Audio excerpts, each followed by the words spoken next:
서울 생활 지겨워서 지방으로 내려왔습니다. 그런데 3개월 만에 도망가기로 마음먹었습니다. 제가 기억하던 고향의 간판불은 전부 꺼져 있었습니다. 읍내 사거리 약국의 빨간 십자등도, 어릴 적 형이 드나들던 방앗간 알전구도, 친구 아버지가 앞치마를 두르고 계시던 철물점 누런 간판도 말이지요. 40년 만에 내려간 고향은 해만 떨어지면 길 하나 밝혀주지 못하는 거대한 어둠이었어요.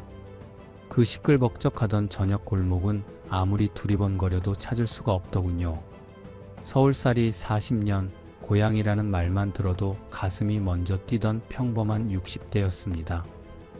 저는 노원 변두리에서 한 건설사 관리부장으로 38년을 한눈 팔지 않고 살아온 사람이지요. 퇴직금과 낡은 아파트 판 돈을 합치니 4억에서 조금 못 미치더군요. 거기에 부부 연금 150만 원. 서울에선 한숨이 새어나오는 액수였지만 고향 시골이라면 다를 거라 저는 그렇게 믿었습니다. 연금 150에 월세 단돈 10,000원. 그 숫자 2개만 손에 쥐면 남은 생은 황제처럼 살 줄로 믿었어요. 그런데 왜 저는 그 황제의 성에서 90일 만에 맨발로 쫓겨나듯 빠져나와야 했을까요? 아내가 시집 올 때 가져온 장식장도 평생 모은 가구도 전부 그 집에 버려둔 채로 말이지요. 첫 새벽 고속도로 위에서 제 핸들을 쥔 손은 덜덜 떨려서 길이 자꾸 이중으로 보였습니다. 여러분, 고향이라는 단어에 속지 마시지요. 그 단어 뒤에는 40년이라는 공백이 서늘하게 버티고 서 있습니다. 공짜처럼 보였던 그 집 뒤에는 사람의 영혼까지 저당 잡히게 만드는 보이지 않는 비용이 숨어 있었어요. 저는 지금 반지하 단칸방 형광등 아래서 매일 아침을 맞이합니다. 옆에 누운 아내는 요즘 자꾸만 제게 엉뚱한 것을 묻지요. 여보, 우리 고향 언제 가느냐고. 저는 그 물음 앞에서 차마 입이 떨어지지 않아 식은 찻잔만 내려다봅니다. 그 공백이 제게 어떤 청구서를 내밀었는지, 그리고 그 청구서를 치르고 난 뒤 제 부부에게 무엇이 남았는지 지금부터 찬찬히 고백해 보겠습니다. 일상. 여러분, 저는 퇴직 다음날 아침에야 알았습니다. 38년 동안 원망해온 그 이른 새벽 눈뜨는 습관이 실은 저를 가장 사람답게 지켜주던 끈이었다는 것을요. 눈은 여전히 새벽에 떠졌어요. 다만 그날부터 일어나 갈 곳이 없었지요. 옷걸이의 감색 정장도 현관의 낡은 구두도 저를 부르지 않았습니다. 거실 소파에 앉아 창밖을 내다보면 건너편 동 불빛이 하나둘 켜지고 꺼지고 저마다 출근 준비 중인 그 풍경 앞에서 가슴 한구석이 텅 비는 기분이었어요. 아내가 차려준 아침상 앞에서 숟가락을 들기가 영 어색했습니다. 국그릇 김만 한참 들여다보다 제가 농담처럼 한마디 건넸지요. 여보, 이상해. 회사 안 가니까 밥이 입에 안 들어가. 아내는 가만히 제 얼굴을 들여다보며 어색하게 웃으셨어요. 그래도 이제 편히 좀 드셔요. 평생 그 회사에 바치신 몸인데. 편히 드시라는 그 흔한 당부 한마디가 왜 그리 서러웠는지 모르겠습니다. 저는 반쯤 먹다 만 밥그릇을 슬그머니 내려놓았어요. 여러분, 퇴직이란 한동안 명함을 잃어버린 기분입니다. 이름 앞에 붙어있던 회사 이름이 툭 떨어져 나가니 사람 전체가 반쯤 줄어드는 것 같거든요. 그런데 그 허전함보다 훨씬 더 무서운 게 따라왔어요. 숫자였습니다. 퇴직 2주쯤 됐을 무렵 저는 식탁 위에 가계부를 펼쳐놓고 계산기를 두드리기 시작했습니다. 제 앞 국민연금이 한 달 130만 원 남짓, 아내 기초연금 몇 푼 더하니 딱 150만 원. 관리비 18, 공과금 14, 통신비 9, 건강보험료 22. 여기까지만 빼도 벌써 60만 원이 사라지더군요. 먹고 입는 건 시작도 안 했는데요. 여보, 우리 이 돈으로 몇 년을 버틸 수 있지? 아내가 가계부를 들여다보며 떨리는 목소리로 물었을 때 저는 대답 대신 계산기만 한참 들여다봤어요. 더 아픈 건 그 다음이었습니다. 퇴직 한 달쯤 지난 어느 저녁 동네 슈퍼에 라면 한 박스 사러 갔다가 큰아들네 며느리와 길에서 마주쳤어요. 며느리가 반갑게 인사를 하고는 한마디 했지요. 아버님, 요즘 어떻게 지내세요? 뭐 하시고 싶은 거 있으시면 저희한테 말씀하세요. 평범한 인사였는데 저는 그 말에 속이 뜨끔했습니다. 혹시 저 애가 제 부부가 용돈 달라 할까봐 미리 방어선을 친 건 아닐까? 못된 의심이 순간 솟아올랐어요. 스스로가 한심해서 얼른 그 자리를 떴지요. 그날 밤 저는 거실 소파에 오래 앉아 있었습니다. 38년을 자식들한테 손 안 벌리는 자존심 하나로 버텼는데 며느리 한마디에 그 자존심이 흔들리고 있었던 겁니다. 아내가 제 옆에 와 앉았어요. 왜 그래요, 당신? 무슨 일 있어요? 여보, 이 집에 가만히 앉아 있으니까 내가 점점 작아지는 것 같아. 숫자만 보여. 통장 잔고랑 관리비랑 연금 액수랑 그런 숫자만. 아내는 한참 말이 없더니 제 손 위에 자기 손을 슬며시 얹더군요. 우리 어디 조용한 데로 내려갈까요? 서울 물가가 나도 너무 무서워요. 어디 조용한 데로. 저는 그 말을 입안에서 한참 굴려봤습니다. 그러자 제 마음속에 오래 잠자고 있던 단어 하나가 서서히 눈을 떴어요. 고향. 저는 전라남도 어느 소도시 외곽에서 태어났습니다. 18배 서울로 올라와 공업고등학교를 나오고 건설사 말단 사원으로 들어가 38년을 한 회사에 매달렸어요. 그 세월 동안 고향은 명절 때나 한두 번 내려가는 곳이 되어 있었습니다. 그마저도 부모님 차례로 돌아가신 뒤론 1년에 한 번 갈까 말까였지요. 그런데 퇴직 후 허전한 저녁이 쌓이자 고향의 풍경이 하나둘 떠오르더군요. 여름이면 아이들이 다 모이던 느티나무 언덕, 장날이면 트럭 짐칸에 실려 오던 수박 더미, 읍내 사거리 약국의 붉은 십자 등. 그리고 무엇보다 코올리게 시절부터 형제처럼 붙어 다녔던 친구 김 씨의 얼굴. 그 즈음 도서관 구석방에서 자주 만나던 퇴직 교감 선생 한 분이 제게 솔깃한 이야기를 해주셨어요. 박형, 요즘은 지방지자체에서 은퇴자 유치한다고 월세 10,000원짜리 아파트까지 내놓는다더라고. 박형 고향이 전라도라고 하지 않으셨어요? 한번 알아봐요. 월세 10,000원. 그 5글자를 듣는 순간 귀가 번쩍 뜨였어요. 관리비만 20만 원을 넘겨 끙끙대는 저한테 그 숫자는 거의 전설이었거든요. 집에 돌아와 아내에게 얘기를 꺼냈자 아내는 처음엔 믿지 못하시더군요. 월세 10,000원이요? 그게 말이 돼요? 지자체에서 하는 거라 진짜래. 인구 유치 사업이라고. 그날 밤 저는 아내에게 처음으로 서울살이에 대한 속마음을 털어놓았습니다. 38년을 이 도시에서 일했지만 남은 건 낡은 아파트 한 채와 빠듯한 연금뿐이라는 것. 매달 날아오는 고지서에 저희 부부가 갉아먹힐 거라는 것. 남은 생은 돈에 쫓기지 않고 사람답게 살고 싶다는 것. 아내가 가만히 제 손을 잡았어요. 그래요. 어차피 이 집 팔아도 변두리라 얼마 못 받잖아요. 시골 가서 월세 10,000원이면 우리 남은 생은 덜 쪼들리고 살 수 있을 거예요. 그날 밤 저는 오랜만에 깊이 잠들었습니다. 잠들기 전 아내에게 이렇게 말했던 기억이 납니다. 여보, 이번엔 정말 실수 없이 제대로 된 노후 설계해보자. 그런데 여러분, 저는 지금 반지하 천장을 볼 때마다 그날 밤 제 얼굴을 떠올리면 숨이 턱 막혀요. 실수 없이 제대로 된 노후 설계. 그 한마디가 얼마나 오만하고 어리석은 말이었는지 저는 90일 뒤에야 뼈저리게 알게 됩니다. 그날 밤 제가 곤히 잠드는 동안 전라도 어느 지자체 청사에서 제 이름 앞으로 한 통의 우편물이 준비되고 있었어요. 그 봉투 안에 5글자가 저희 부부를 어떤 길로 끌고 갔는지 이제 그 이야기를 시작하겠습니다. 욕구. 여러분, 저는 지금도 그 누런 서류 봉투가 우편함에 꽂혀 있던 그 아침의 무게를 기억합니다. 발실란에 적힌 전라남도 어느 시청 이름을 손가락으로 한참 쓰다듬었어요.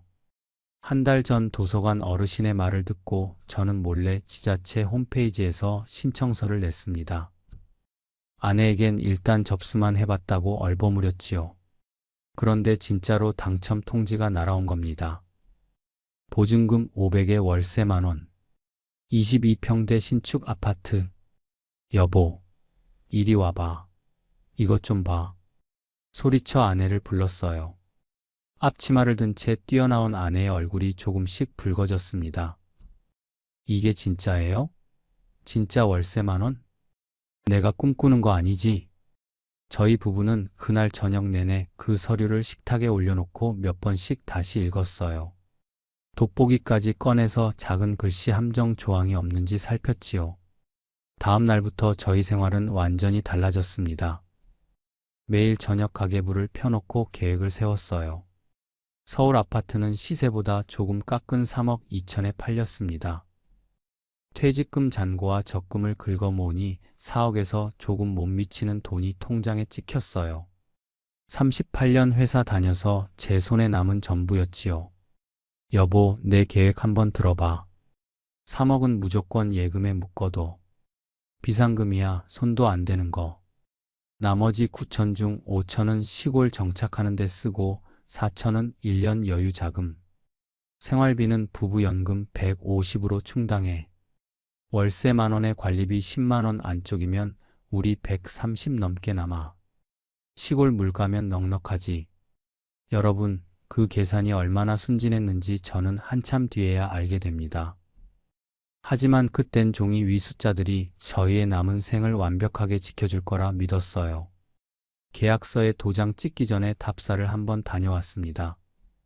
몇십 년 만에 밟는 고향 땅이었어요. 역에 내리자 담당 공무원 김 주무관이 마중을 나와 계셨습니다. 30대 후반쯤 아주 상냥한 분이었어요. 배정받은 아파트에 들어갔을 땐 저희 부부가 입을 다물지 못했습니다. 깨끗한 마룻바닥, 새 도배, 남향 발코니 너머 푸른 산등성이 서울 낡은 복도식 아파트와 비교가 안 되는 풍경이었지요. 진짜 한 달 10,000원이라고요, 주무관님? 그럼요, 선생님. 우리 시가 귀촌 유치 사업으로 특별히 내놓은 겁니다. 혹시 우리가 부담해야 할 거 없어요? 세금이라든가 지역 부담금이라든가. 그때 김 주무관이 잠시 망설였어요. 지금 돌이켜보면 그 망설임이 모든 비극의 시작이었는데 그땐 몰랐지요. 그런 건 없으세요. 다만 이제 주민이 되시니까 마을 분들하고 잘 어울리시는 정도죠. 그건 어느 마을이나 마찬가지잖아요. 잘 어울려라. 저는 그 말을 편하게 해석했어요. 경로당에서 인사 잘 드리고 가끔 얼굴 비치면 되겠구나, 그렇게요. 저녁엔 읍내 한식당에서 마을 이장과 저녁 자리가 마련됐습니다. 60대 중반 덩치 좋은 분이었는데 저를 보자마자 두 손을 덥석 잡으시더군요. 아이고 서울 선생님, 우리 마을에 반가운 손님이에요. 서울서 대기업 다니셨다면서. 우리 마을이 인제 한 분 모시게 돼서 얼마나 좋은지 몰라요. 막걸리를 주거니 받거니 하며 이장은 말끝마다 우리 마을이라고 저를 묶어주셨어요. 저는 완전히 마음을 놓았습니다. 숙소로 돌아온 아내도 그날 밤 제 손을 잡고 말씀하셨어요. 여보, 나 이제 마음이 놓여요. 오길 잘한 것 같아. 여기서 뼈를 묻어도 괜찮을 것 같아요. 답사를 다녀오고 한 주 뒤 저는 정식 계약서에 도장을 찍었습니다. 특이 조항이라곤 인근 지역 사회활동에 협조한다는 모호한 한 줄이 전부였는데 저는 그 한 줄의 무게를 짐작조차 못했어요. 서울집 정리는 생각보다 복잡했습니다. 38년 붙박인 살림이 어디서 그렇게 나오는지. 안방 장롱에서 아이들 어릴 적 사진첩을 꺼내놓고 아내는 한참 우셨지요. 여보, 우리 진짜 가는 거예요? 이미 결정한 거잖아. 거기 내려가면 훨씬 좋은 노후 보낼 수 있어. 큰아들한테 전화했을 때 녀석이 조용히 듣더니 한마디 하더군요. 아버지, 잘 생각하신 거 맞아요? 서울 아파트 파시면 다시 돌아오시기 힘들어요. 걱정 마라. 아버지가 계산 다 해봤다. 그 말을 하면서 저는 자신만만했어요. 그 자신감의 근거는 단 하나였지요. 월세 10,000원이라는 숫자. 그 5글자가 저의 모든 불안을 단숨에 덮어버렸던 겁니다. 이삿날이 정해졌어요. 11월 첫째 주 토요일. 그 트럭이 시동을 거는 순간 시작되는 3개월의 악몽을 저는 꿈에도 몰랐지요. 따뜻한 미소로 제 손을 잡아 주시던 그 이장님의 두툼한 장부가 얼마 안 가 저희 집 초인종을 누르게 되리라는 사실도요. 출발. 여러분, 이삿날 새벽 저희 차가 고속도로 톨게이트를 빠져나와 고향 국도로 접어들었을 때 이른 아침 안개가 자욱한 그 길은 제가 기억하던 길과 같은 길이면서도 어딘가 낯설더군요. 운전대는 제가 잡았고 아내는 조수석에서 주변 풍경을 휴대폰에 담았어요. 둘째 손주한테 보내려고요. 여보, 이 길 기억나요? 당신 결혼할 때 부모님 댁 가던 그 길 맞지요? 저는 고개를 끄덕이면서도 속으로는 당황했습니다. 분명 제 기억 속의 길인데 풍경이 너무 변해 있었거든요. 드문드문하던 비닐하우스가 논밭을 뒤덮고 있었고 어릴 적 수박설이 다니던 과수원 자리엔 정체 모를 공장 건물이 들어서 있었어요.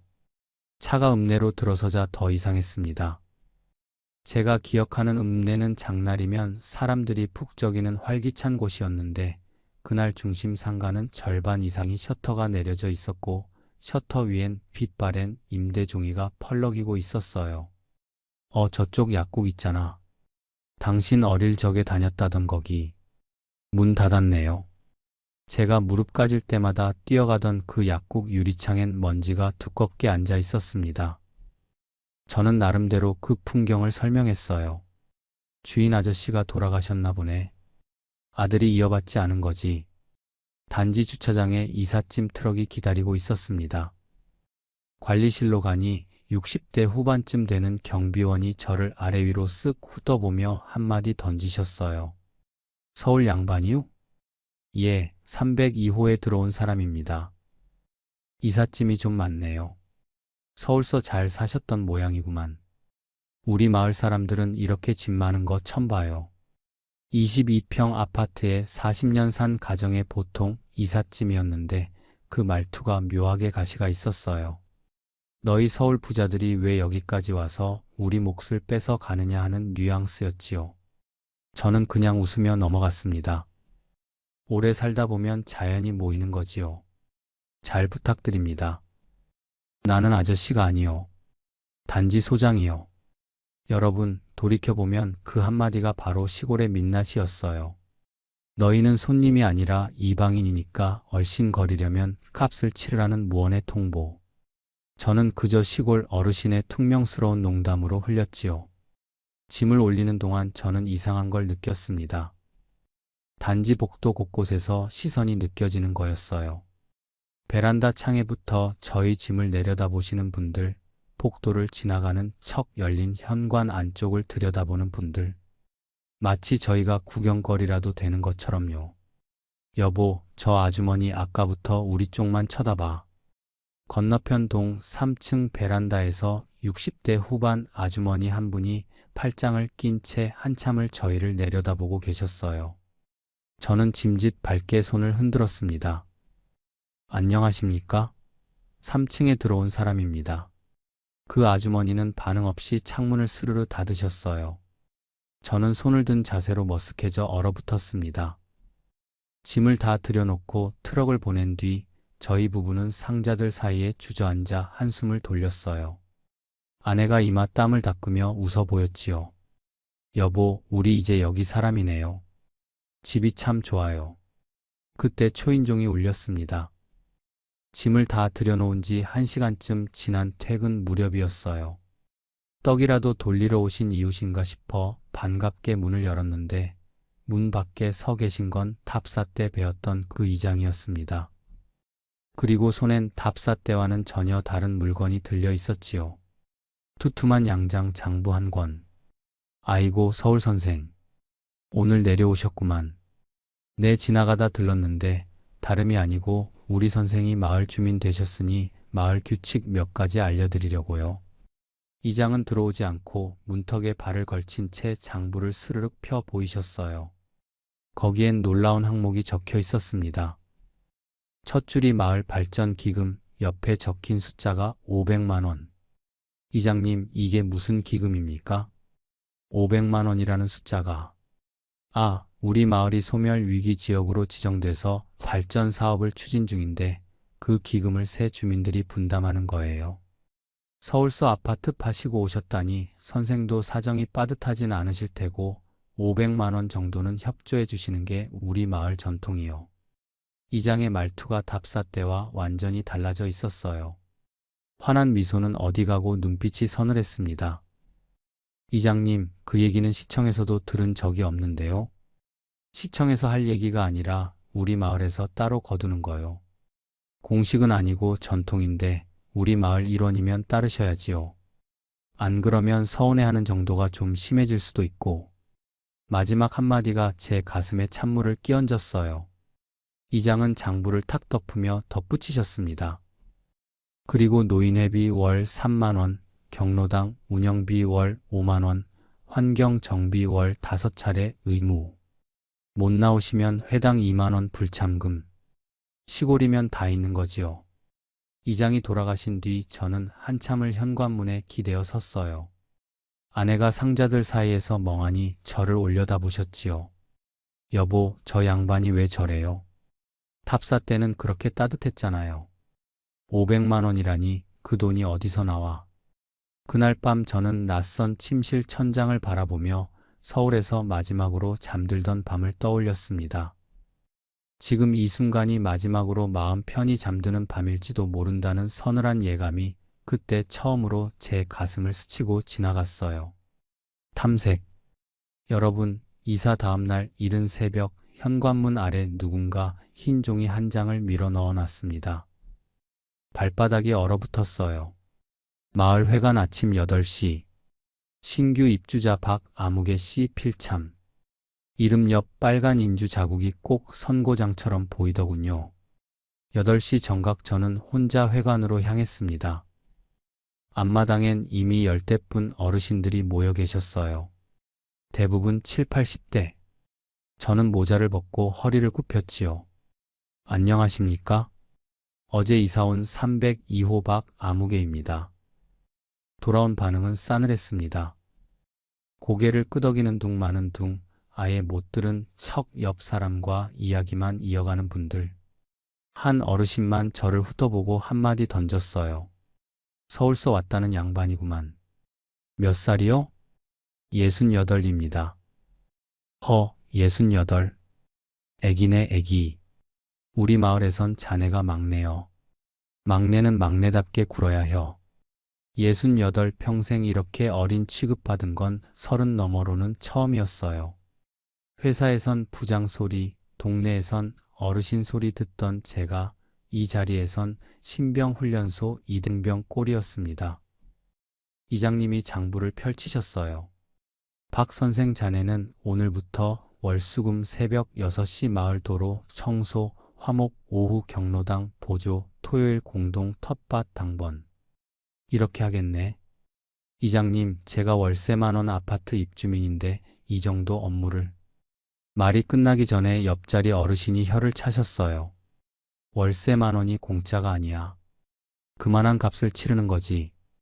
우리 89 어른들이 평생 해오신 일을 팔팔한 막내가 들어왔으니 물려받는 거고. 이장님, 제 무릎이 좀 안 좋아서. 80 넘은 어르신들도 다들 허리 아프고 무릎 아프고 하시는데 다 하셔. 자기 혼자 예외 두면 섭섭해하지. 500만 원 기금도 아직 안 내셨다면서요. 500만 원. 그 숫자는 제 이마에 붙은 빨간 딱지처럼 어딜 가든 저를 따라다녔어요. 그날 바로 저는 삽자루를 쥐고 마을 도로 배수구 청소에 투입됐습니다. 10시가 다 된 아침이었는데 가을 찬바람이 몸을 후려치더군요. 저보다 훨씬 연세 많으신 두 어르신이 저를 끼고 일하는 법을 가르치셨어요. 이거 이렇게 쳐내서 여기 퍼 담는 거요. 아, 왜 굼떠? 서울선 이런 거 안 해봤지? 예, 사무직이었어서요. 허, 사무직.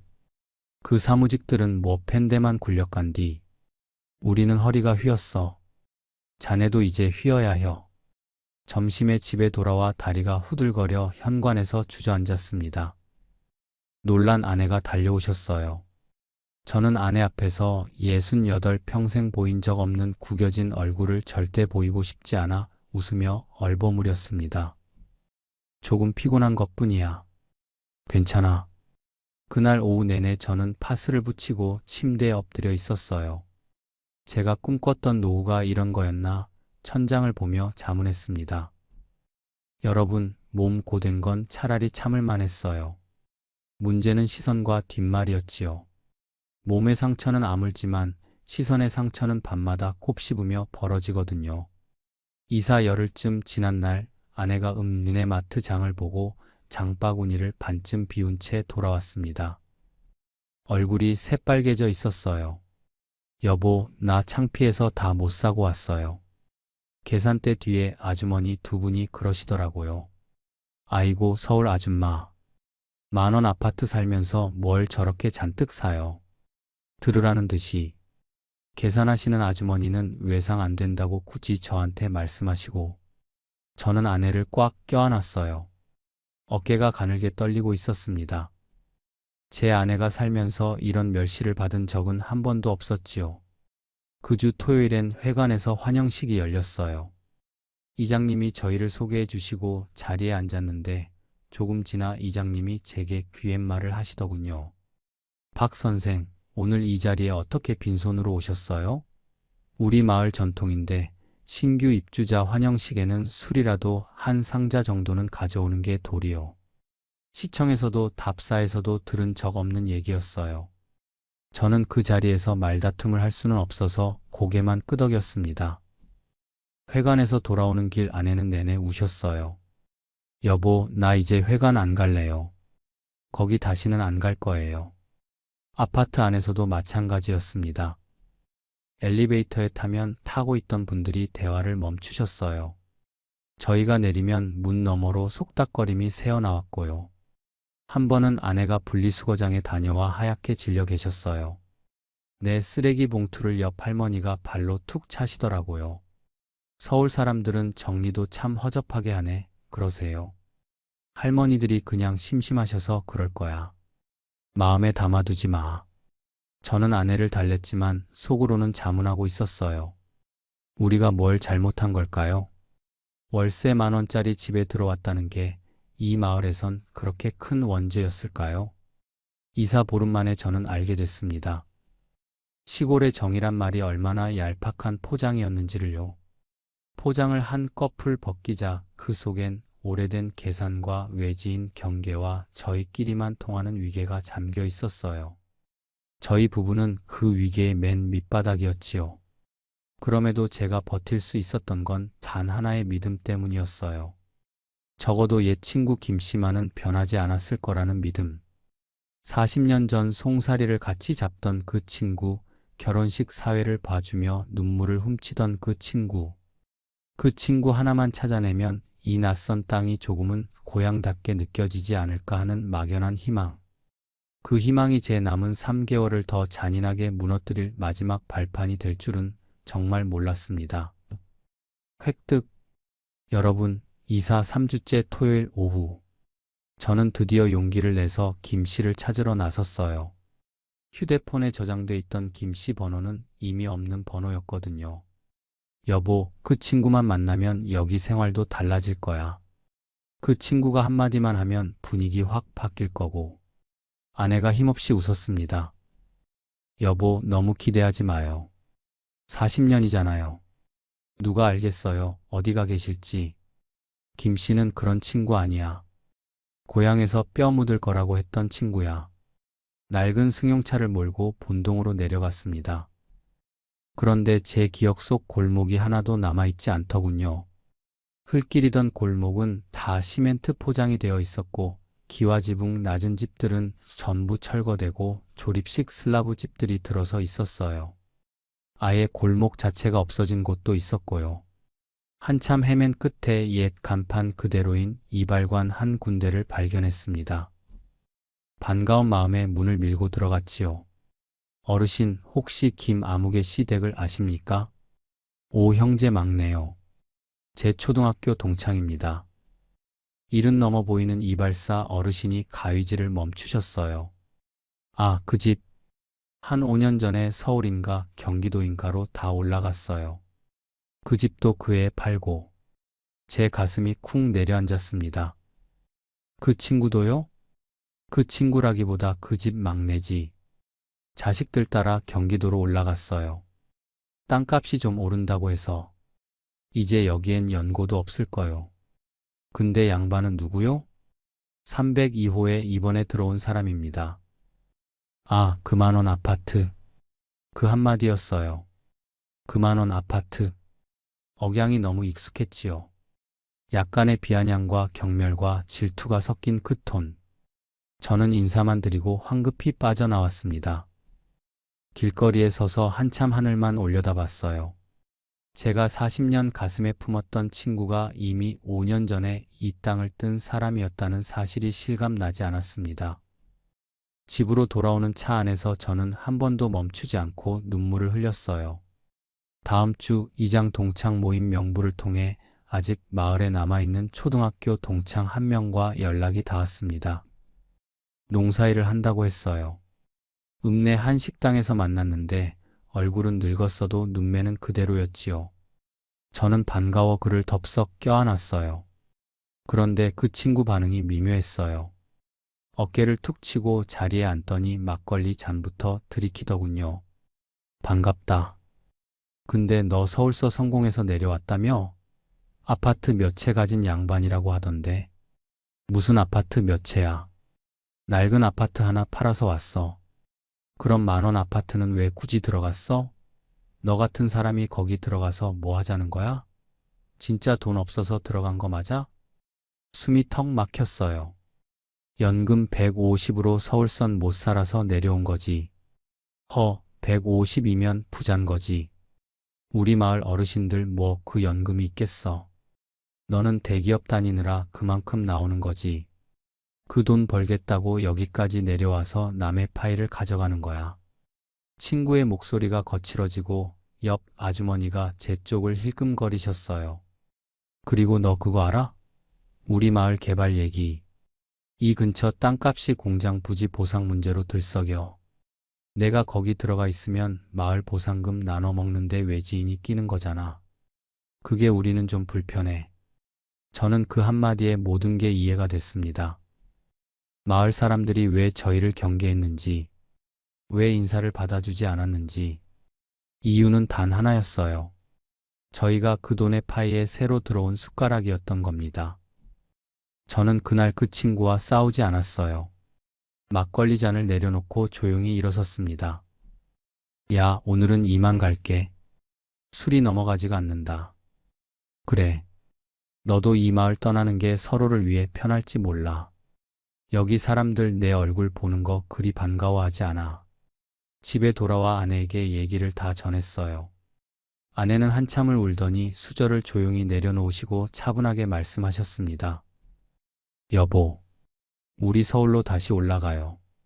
이미 며칠 전부터 마음속에서 정리한 듯한 목소리였지요. 여보, 서울집도 다 팔고 왔는데 지금 올라가면 반지하 단칸방으로 가야 해. 그러려고 고생해서 내려온 건데 석 달 만에 다시 올라간다고? 나 여기서 더 못 살아요. 숨이 안 쉬어져요. 우리 평생 성실하게 살아왔는데 왜 이런 취급을 받아야 해요? 저도 속으론 같은 생각이었지만 현실은 쉽지 않았어요. 최소 거주 5년.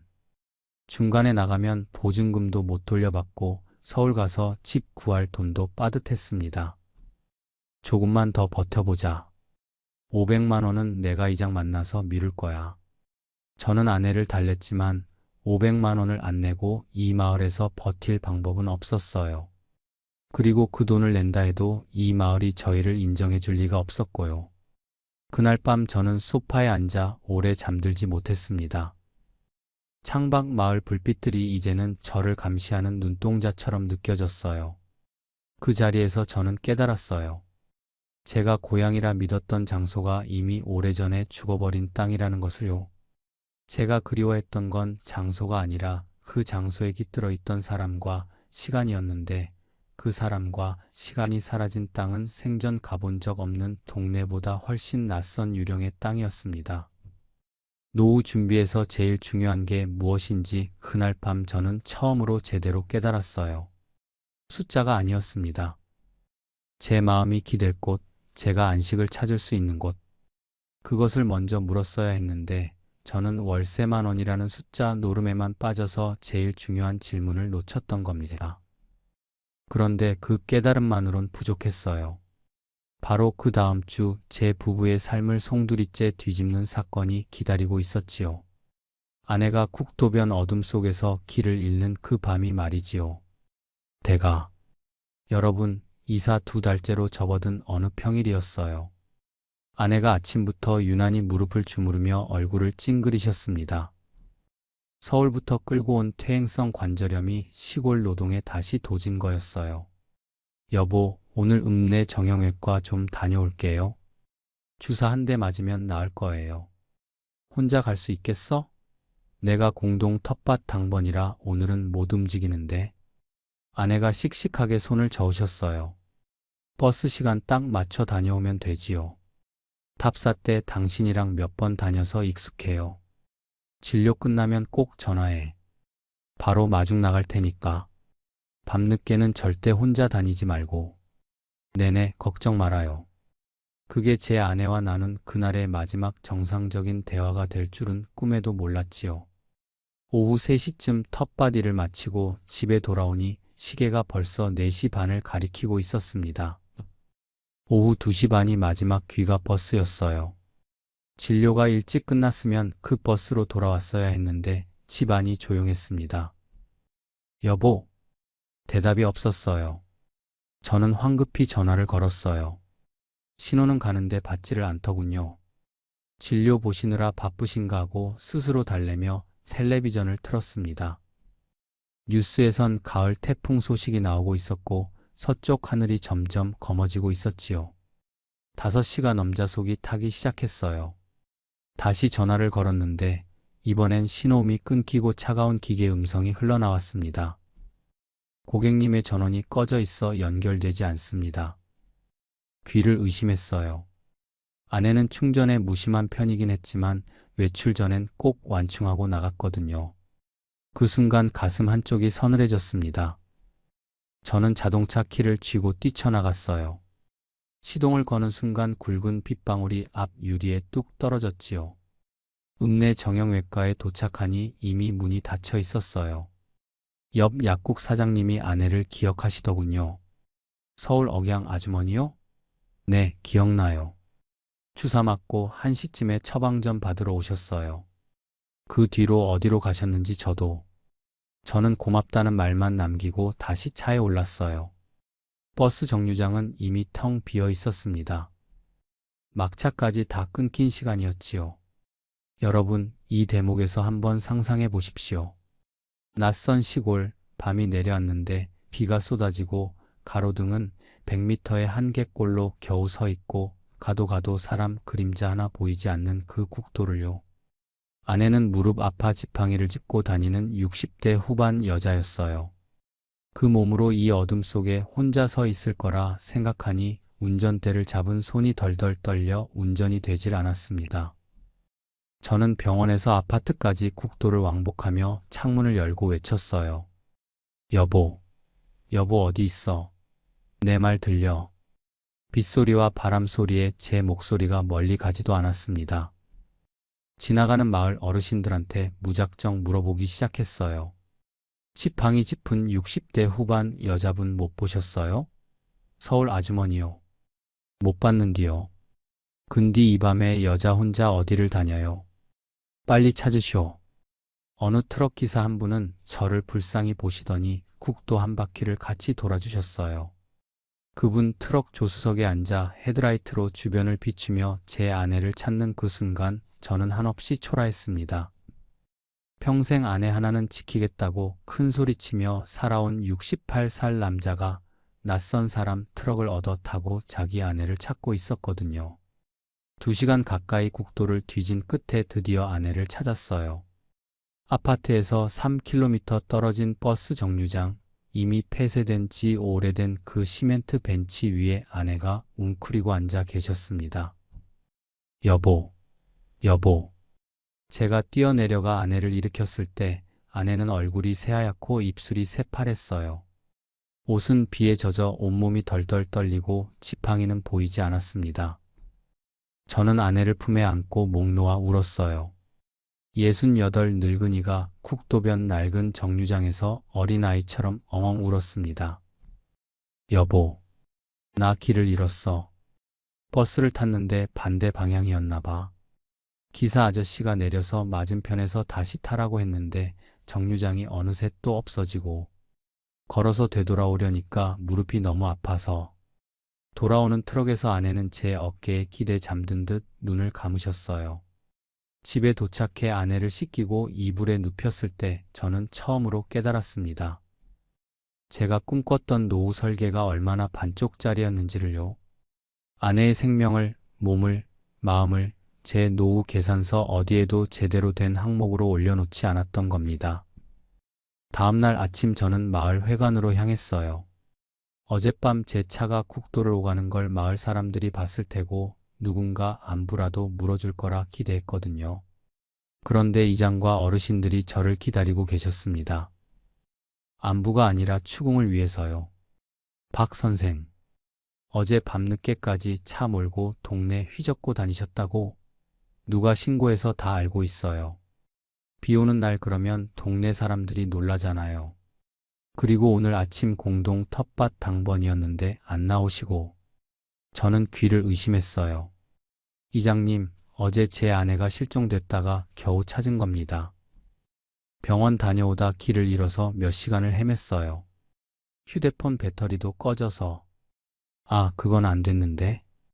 부인이 길 잘 모르는 것도 박 선생 책임이고 비 오는 날 굳이 병원 가게 한 것도 박 선생 책임이요. 우리 마을 사람 일도 아닌데 우리가 뭐라 할 건 없고. 근데 당번 빠지는 건 안 돼요. 벌금 2만 원 내셔야 하고. 옆에 서 계시던 어르신이 한술 더 뜨셨지요. 그 연세에 여자 혼자 차 없이 병원 가면 안 되는 거지. 서울 사람이 좀 거시기요. 저는 그 자리에서 아무 말도 못했어요. 말을 한들 무슨 소용이겠습니까? 아내가 몇 시간 어둠 속에서 떨었다는 사실도 그들에겐 남의 집안일이었지요. 저는 지갑에서 2만 원을 꺼내 이장님께 건네고 고개 한번 숙이고 아파트로 돌아왔습니다. 돌아오는 길 저는 결심했어요. 더는 이 마을에서 버틸 수 없다고. 아내의 몸과 마음이 먼저 꺾이기 전에 떠나야 한다고. 그런데 떠나기 전 저는 꼭 한 군데 가보고 싶은 곳이 있었습니다. 어릴 적 뛰놀던 느티나무 언덕. 풍경 하나는 저를 배신하지 않을 거라 믿었거든요. 그 언덕에서 제가 무엇을 보게 됐는지, 그 광경이 저희 부부를 야반도주로 몰아넣은 마지막 결정타가 된 사연을 지금부터 전하겠습니다. 귀환. 여러분, 아내 실종 일주일 뒤 어느 토요일 아침, 저는 아내 손을 잡고 느티나무 언덕으로 차를 몰았어요. 아내는 여전히 지팡이를 짚고 있었지만 제가 꼭 보여주고 싶은 풍경이 있다 하니 말없이 따라 나서 주셨습니다. 여보, 내가 어릴 적 제일 사랑했던 데야. 언덕 꼭대기에 오르면 마을이 한눈에 다 보였어. 거기 서면 세상이 다 내 편 같은 기분이 들었어. 아내가 희미하게 웃으셨어요. 그런 곳이 있으니까 당신이 그렇게 고향을 그리워했지요. 국도를 벗어나 산길로 접어들었는데 풍경이 이상했습니다. 양옆으로 펼쳐져 있어야 할 논밭이 몽땅 콘크리트 포장이었고 덤프트럭들이 줄지어 서 있었어요. 공사장 같았지요. 그 공사장을 지나 더 올라가자 드디어 그 언덕이 눈에 들어왔습니다. 그 언덕이 있어야 할 자리에. 여러분, 저는 그 광경을 영원히 잊지 못할 거예요. 제가 40년 가슴에 품은 느티나무 언덕은 말 그대로 사라져 있었습니다. 언덕이 통째로 깎여 흙이 붉게 드러난 단면 위에 정체 모를 거대한 공장 건물 여러 동이 올라가 있었어요. 코올리게 시절 매미 잡던 그 수백 년 된 느티나무는 흔적도 없이 뽑혔고 대신 공장 환기구가 하얀 연기를 뿜어내고 있었습니다. 언덕 아래 맑던 개울은 말라 시커먼 시궁창이 되어 있었고요. 기계 돌아가는 소음과 기름 냄새와 화학 약품 냄새가 바람에 실려왔어요. 제가 돌담에 기대어 듣던 풀벌레 소리도 산새 소리도 거기엔 없었지요. 저는 차를 세우고 내렸습니다. 아내도 조용히 따라 내려 제 옆에 섰어요. 저희 부부는 한참을 아무 말도 없이 그 공장 부지를 바라만 보고 있었습니다. 여보, 여기가 당신이 매일 밤 얘기하던 그 언덕이에요? 고개를 천천히 끄덕였어요. 입을 열면 눈물이 먼저 터질 것 같아 한참 서 있기만 했습니다. 공장 경비원 한 분이 저희를 보고 다가오셨어요. 일반인 출입 금지입니다. 사진은 밖에서. 혹시 여기 있던 느티나무 언덕은 어디로 갔나요? 제가 어릴 적 이 마을 살던 사람인데요. 아, 그 언덕이요? 한 3년 전에 깎였어요. 마을 땅하고 인근 농지 합쳐서 공장 부지 개발한 거예요. 그때 마을 사람들이 보상금 짭짤하게 받았다던데. 꼭대기에 있던 그 큰 나무도요? 벌목해서 치웠지요. 워낙 크니까 며칠 걸렸어요. 그날 저녁 저는 회관 근처를 지나다 먼 친척뻘 되는 어르신 한 분을 만났어요. 그동안은 인사도 제대로 안 나눠본 분이었는데 그날따라 저를 회관 뒷마당 평상에 앉히시더군요. 담배를 한 대 피워 무시고는 낮은 목소리로 말씀을 시작하셨습니다. 박 선생, 자네 느티나무 언덕 가봤지? 그 공장 부지 개발 얘기가 나온 게 5년 전이요. 땅 갖고 있던 사람들은 보상금 받아 다 떠났고 안 팔고 버틴 사람들은 지금도 협의 중이야. 근데 자네 이번에 들어오면서 주민등록을 우리 마을로 옮겼잖아. 그럼 자네도 마을 공동재산 지분에 이름이 올라가. 이장이 그래서 기금 500만 원 내라 하고 이것저것 떠미는 것도 사실은 자네한테 연 먹여서 빨리 나가게 하려는 거요. 자네가 버티고 5년 채우면 진짜로 이 마을 공식 주민이 되거든. 그러면 자네 몫이 생기는 거야. 저는 머릿속이 새하얘졌어요. 지자체에서 받아준 건. 지자체는 인구 채워야 보조금이 나오니까. 마을에선 그 보조금 받아서 자기들끼리 쓰고. 자네는 그저 숫자 채우는 꼭두각시요. 자네 한 명 오면 시청에서 지원금이 더 내려오는데 그 돈은 이장하고 몇몇이 나눠 먹어. 근데 자네가 5년 버텨서 정식 주민이 되면 그때부턴 자네 몫이 생기니까 그 전에 내쫓아야 한다는 거지. 어르신이 담배를 재떨이에 비비며 한마디 더 하셨어요. 내 진심으로 얘기하는데 자네 여기서 버틸 거 아니면 빨리 나가. 자네 같은 사람 여기서 몇 명 봤어. 8년 전 박 사장이라고 퇴직금 털어넣고 들어왔다가 마을 사람들한테 치여서 우울증 앓다가 결국 목을 맸어. 서둘러 박 선생. 서둘러야 혀. 저는 어르신께 고개 깊이 숙이고 자리를 떴어요. 집으로 돌아오는 내내 핸들을 잡은 손이 떨려 제대로 운전을 할 수가 없었습니다. 돌아와 아내에게 얘기를 다 전했어요. 아내는 한참 울다 가슴을 쓸어내리다 또 울었지요. 저는 아내 옆에 앉아 어깨를 감싸 안았습니다. 여보, 우리 오늘 밤에 떠나자. 제가 조용히 말했어요. 아내가 눈물 범벅인 얼굴로 저를 올려다보셨습니다. 오늘 밤에요? 짐은요? 놔두고 가자. 옷가지 몇 벌, 통장, 중요한 서류, 그 정도만. 이장 눈치채기 전에 조용히 빠져나가야 해. 우리가 이사 간다고 말하는 순간 이 사람들 마을 기금이니 뭐니 발목 잡을 게 뻔해. 아까운 것들, 장롱이며 냉장고며 다 잊어. 그거 건지겠다고 당신 몸 다치고 마음 다치면 그게 더 아까워. 몸 하나로 빠져나가는 거야. 서울 가서 단칸방 얻어 살더라도 여기서 이 꼴 한 번 더 안 봐. 아내는 한참 제 얼굴을 들여다보시더니 고개를 끄덕이셨어요. 그 눈빛엔 오랫동안 잊고 있던 어떤 결의가 돌아와 있었습니다. 30살 시절 막 결혼해서 제 손잡고 서울 반지하 월세방으로 처음 들어가던 그날의 눈빛이었지요. 첫 새벽 저희는 불을 다 끄고 휴대폰 손전등 하나로 짐을 챙겼습니다. 통장 몇 개, 주민등록증, 도장, 약봉지, 옷가지 몇 벌, 그리고 아내가 시집 올 때 가져온 결혼식 앨범 한 권. 가방 2개에 모든 게 다 들어가더군요. 서울서 내려올 때 트럭 하나를 가득 채웠던 살림이 이제 양손에 하나씩 들 수 있는 가방 2개로 줄어 있었습니다. 저는 아내에게 신발을 벗으라 했어요. 복도에 구두 소리가 울리면 누가 내다볼지 몰랐거든요. 저희는 신발을 손에 들고 맨발로 복도를 내려갔습니다.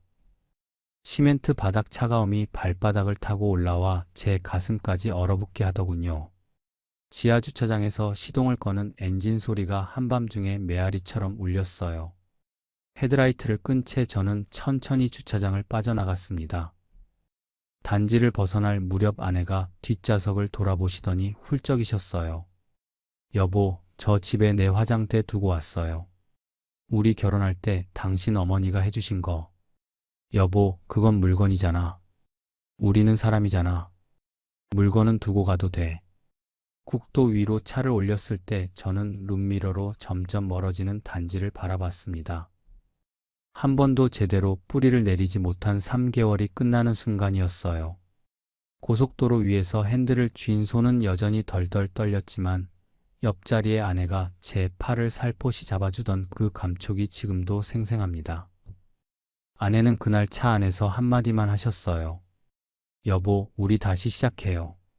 그 한마디가 월세 10,000원보다 500만 원 마을 기금보다 4억 노후 자금보다 훨씬 값진 말이었습니다.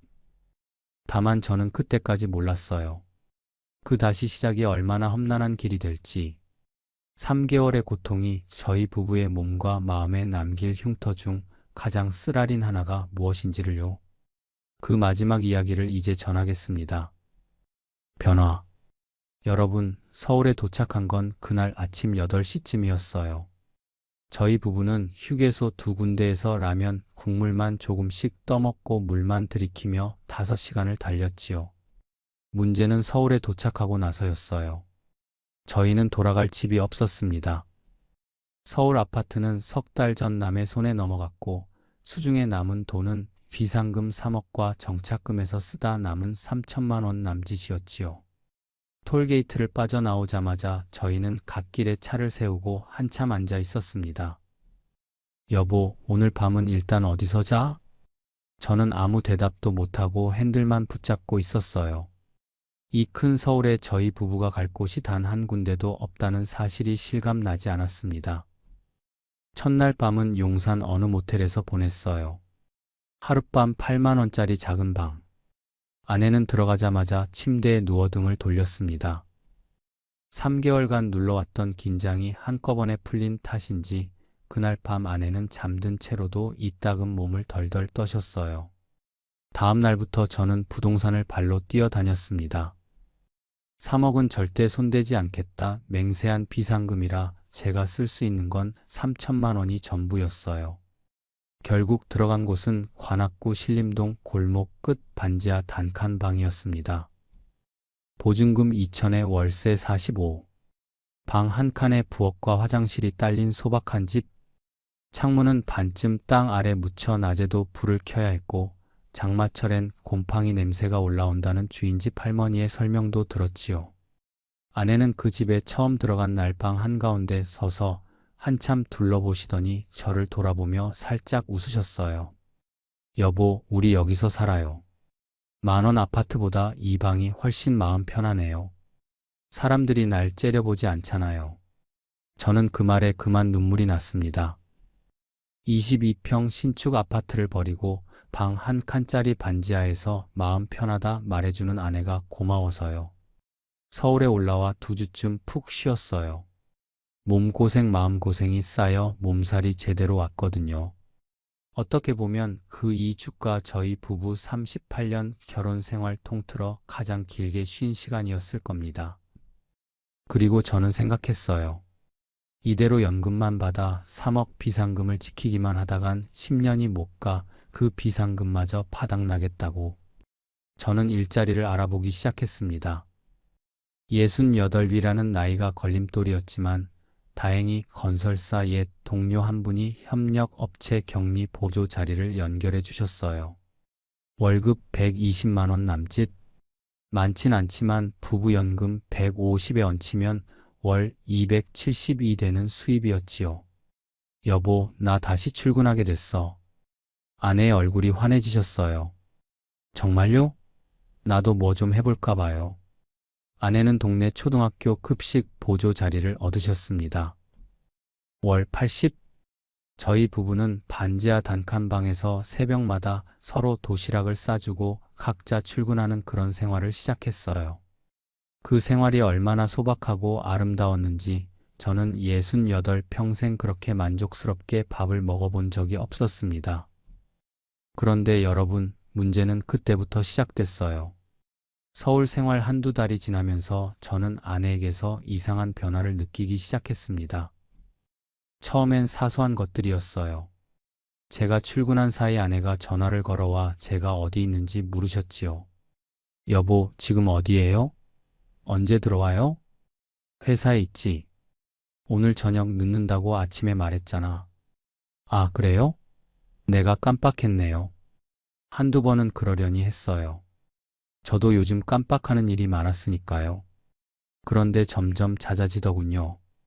김치찌개를 2번 끓이시고 가스불을 켜둔 채 장을 보러 나가시고 어느 날은 제가 퇴근해 돌아오니 아내가 현관에 앉아 저를 낯설게 올려다보셨어요. 여보, 어떻게 오셨어요? 여보, 나 집에 들어온 거잖아. 아, 맞다. 여기가 집이지. 저는 그 다음 주 아내 손을 꼭 잡고 내과 병원에 함께 갔어요. 기억력 검사, 인지 검사. 결과를 듣는데 2주가 걸렸습니다. 검사 결과를 듣던 날 의사 선생님은 조심스럽게 말씀을 꺼내셨어요. 사모님, 경도인지장의 초기 단계로 보입니다. 아직 치매는 아니지만 기억력과 판단력에 약간의 문제가 시작된 단계예요. 관리 잘하시면 치매 진행을 늦출 수 있고 꽤 오래 지금 상태를 유지할 수도 있고요. 큰 심리적 충격이나 환경 변화 이후에 발현되는 경우가 많은데 최근에 그런 일 있으셨어요? 저와 아내는 서로를 바라봤습니다. 있었지요. 당연히 있었지요. 3개월짜리 지옥이 있었지요. 국도변에서 혼자 덜덜 떨던 밤이, 마트 계산대의 수군거림이, 이장이 장부를 들고 찾아와 500만 원을 요구하던 저녁이 있었지요. 저는 긴 얘기는 못 드리고 고개만 끄덕였어요. 예, 환경 변화가 좀 있었어요. 집으로 오는 지하철에서 저는 아내 손을 꼭 잡고 한마디도 못했어요. 아내는 의외로 차분하셨습니다. 창밖을 보며 살짝 웃기까지 하시더군요. 여보, 괜찮아요. 치매는 아니잖아요. 관리 잘하면 된대요. 저는 그 담담한 말에 오히려 속이 무너졌어요. 그리고 저 자신에게 견딜 수 없는 분노가 치솟았습니다. 제가 월세 10,000원이라는 숫자에 홀려 끌고 내려간 그 고향이 제 아내의 기억을 조금씩 갉아먹은 거잖아요. 아내의 무릎을 꺾고 마음을 핥히고 결국 기억까지 부서뜨리고 있었던 겁니다. 그 뒤로 아내의 질문이 하나 늘었어요. 아침마다 저를 보며 이렇게 물으시는 겁니다. 여보, 우리 고향 언제 가요? 처음 들었을 때 저는 심장이 멎는 줄 알았어요. 3개월의 악몽이 아내의 기억에서 지워지기 시작한 거였지요. 아내의 머릿속에서 고향은 여전히 저희를 기다리는 따뜻한 장소로 남아 있었습니다. 여보, 고향은 우리 다녀왔잖아. 기억 안 나? 거기 3개월 살다 올라왔잖아. 아, 그랬던가요? 왜 기억이 안 날까? 우리 언제 한번 다녀와요. 저는 매일 아침 이 질문 앞에서 입을 다물어요. 어떤 날은 웃으며 다음에 가자 얼버무리고 어떤 날은 그냥 부엌으로 가 물을 끓입니다. 아내의 기억에서 그 지옥이 지워지는 게 차라리 다행인 건지 더 잔인한 일인지 저는 지금도 잘 모르겠어요. 그래도 여러분, 저희 반지하 단칸방 생활이 비참하기만 한 건 아닙니다. 퇴근길에 동네 정육점에서 소고기 2~3점을 끊어오면 아내는 그걸 들고 환하게 웃으며 된장찌개에 고기를 얹으셨지요.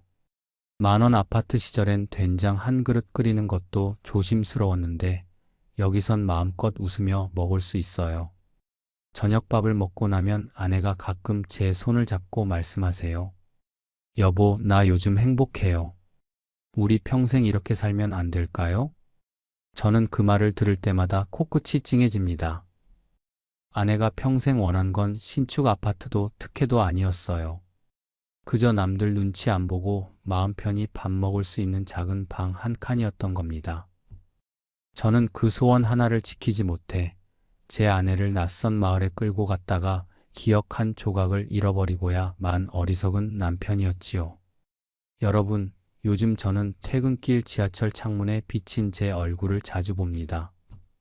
주름진 얼굴, 허옇게 센 머리, 평범한 늙은이 하나가 거기 서 있어요. 그 얼굴을 볼 때마다 저는 제 자신에게 말할 겁니다. 노후 설계에서 제일 중요한 건 숫자가 아니야. 제일 중요한 건 내가 발 딛고 사는 땅에 사람답게 숨 쉴 수 있는 환경이 있는지, 내 옆 사람을 지킬 최소한의 안전망이 있는지, 무엇보다 내 아내의 웃음과 기억을 지킬 수 있는 곳인지, 그것이야말로 제일 중요한 질문이었던 거지요. 저는 그 답을 반지하 단칸방에서 뒤늦게 찾았습니다. 저희 부부를 품어주는 건 화려한 아파트가 아니라 곰팡이 냄새나는 반지하 방이었어요. 살려준 건 달콤한 혜택이 아니라 평범한 일자리였고, 이어준 건 정 많은 이웃이 아니라 저희 둘의 맞잡은 손이었습니다. 혹시 이 영상을 보시는 여러분 중에서도 은퇴를 앞두고 월세 10,000원짜리 집이며 공짜 아파트며 파격 혜택 광고에 귀가 쏠리시는 분이 계시다면 부디 제 3개월짜리 지옥을 잊지 말아주세요. 숫자는 유혹하지만 사람은 상처를 남깁니다. 40년 쌓아온 자산을 단 3개월짜리 선택으로 무너뜨리는 그런 실수를 제 뒤에 오실 또 다른 누군가가 되풀이하지 않기를 진심으로 바랍니다. 여러분, 오늘 이 긴 이야기를 끝까지 들어주셔서 정말 감사합니다. 저는 지금도 매일 아침 아내가 여보, 우리 고향 언제 가요? 물을 때마다 차마 진실을 다 말씀드리지 못합니다. 대신 아내 손을 꼭 잡고 이렇게 대답해요. 여보, 우리 고향은 바로 여기야. 당신이 있는 이 방이 내 고향이야. 그 말을 제 입으로 할 때마다 뒤늦게 깨닫습니다. 고향이란 장소가 아니라 사람이라는 것을요. 제가 평생 지켜야 했던 진짜 자산은 4억도 150도 월세 10,000원도 아니었어요. 제 옆에서 제 손을 잡아주는 이 사람. 이 사람이야말로 제 인생 전체를 걸고 지켜야 했던 유일한 자산이었습니다. 혹시 제 이야기에 가슴이 저려오신 분이 계시다면, 저와 비슷한 경험을 하셨거나 비슷한 결심을 앞두고 계신 분이 계시다면 댓글로 여러분의 이야기를 들려주세요. 여러분의 짧은 한 줄이 또 다른 누군가의 남은 생을 지켜줄 수도 있습니다. 그리고 혹시 저희 부부 같은 사람들에게 따뜻한 응원 한마디 보내주신다면 저희가 반지하 저녁 밥상을 물리고 그 댓글을 한 줄 한 줄 소리 내어 읽으면서 오늘 밤 조금 덜 외롭게 잠들 수 있을 겁니다. 여러분의 남은 노후가 숫자에 속지 않는 사람을 지키는 단단한 시간이 되시기를 진심으로 기도하겠습니다. 지금까지 긴 이야기 들어주셔서 감사합니다. 건강하십시오.